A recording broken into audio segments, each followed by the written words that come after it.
Welcome to What the Tech, the show that cuts through all the hype to bring you news you can actually use. So today we're talking about that weird, new kind of exhaustion you might be feeling after a long day of, wrestling with AI. Well, it turns out there's a name for it, and we're going to get right into it. All right, so let's start with the promise. I mean, we've all heard the sales pitch, right? AI is going to be our new digital sidekick. It's supposed to handle all the boring grunt work so we can finally focus on being strategic, creative, maybe even, take a long lunch for once. On paper, it sounds absolutely perfect. But the reality, well, it feels a little different, doesn't it? If AI is supposedly doing all this work, why are we ending the day feeling so completely and utterly fried? Well, it turns out that managing our new AI team is a really demanding job all by itself, and it comes with its own very specific kind of mental fatigue. So here's what we're going to unpack today. We're going to give this feeling a name, dig into the four main reasons it happens, and then cover the practical ways to fix it, both for you and for your company, and then we'll wrap up by looking at what this all means for the future of work. Let's do it. Okay, first things first, let's put a name to this feeling.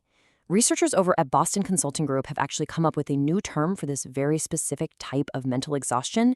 They're calling it AI brain fry. So here's the official diagnosis. AI brain fry is that mental fatigue you get from constantly having to oversee your AI tools. And the key idea here, the big insight, is that it's not about doing the work yourself. It's about the cognitive load, the mental energy of managing the AI that's doing the work. And wow, this quote from an engineer in the study just captures it perfectly. A dozen browser tabs open in my head. I mean, that really hits home, doesn't it? It's not just a lack of focus, it's an active fight for your attention. It's that mental static that makes you, reread the same email 3 times and still not know what it says. Now, it is really important to understand that this is not the same thing as classic burnout. As you can see, burnout is that slow, chronic drain that builds up over months or years. AI brain fry is totally different. It's acute. It's an intense, short-term thing caused by being too engaged. But here's the good news, the crucial upside. Because it's acute, it's also reversible. You step away from the screen for a bit, and that feeling actually goes away.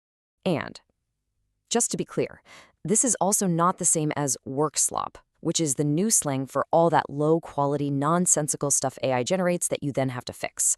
Work slop is caused by not paying enough attention. Brain fry is the exact opposite. It's caused by intense engagement, by really going head-to-head with the machine. And by the way, if you're finding this explainer useful, do us a favor and hit that like button and subscribe to What the Tech. And we'd love to hear from you in the comments. Have you experienced brain fry or work slop yourself? Okay, so we've got a name for the problem. Now let's get into the cause. Why exactly does managing AI lead to this state of total brain fry? Well, the researchers pointed to 4 core reasons. They broke it down into these 4 main culprits. First up, attention fragmentation.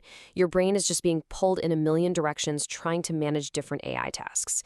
Second, you've got decision fatigue. Think about it. Every single thing the AI spits out needs a micro decision from you. Is this right? Is it good enough? Does it need a tweak? Third, there's a high monitoring demand. You can't just set it and forget it. You have to be constantly watching for mistakes. And finally, there's tool immaturity. Let's be real, the tech just isn't perfect yet, and cleaning up its messes is a ton of hidden work. And this quote from a CEO, man, it just gets right to the heart of it. The exhaustion isn't from doing the tasks, it's from managing the tasks. You've basically become a manager for a team of tireless, but let's face it, often clueless digital interns. And that is a huge, huge cognitive load. Okay, so that's the problem.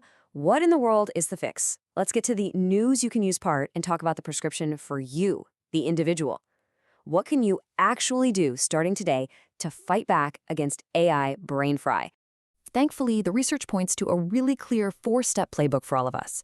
First, limit your agents. Seriously, stop trying to multitask across multiple AIs at once. Just focus on one at a time. Second, single task. Block out some focus time for a specific AI project, just like you would for any other deep, important work. Third, use checklists. This standardizes how you check the AI's output so you're not reinventing the wheel every single time. And finally, and this one is so important, take micro breaks. The second you feel that mental static creeping in, just step away for 5 minutes. The researchers found this is surprisingly effective. But look, this isn't just a problem for you to solve on your own. It really needs a systemic fix. So let's scale this up and look at what companies and managers need to be doing to set their teams up for success.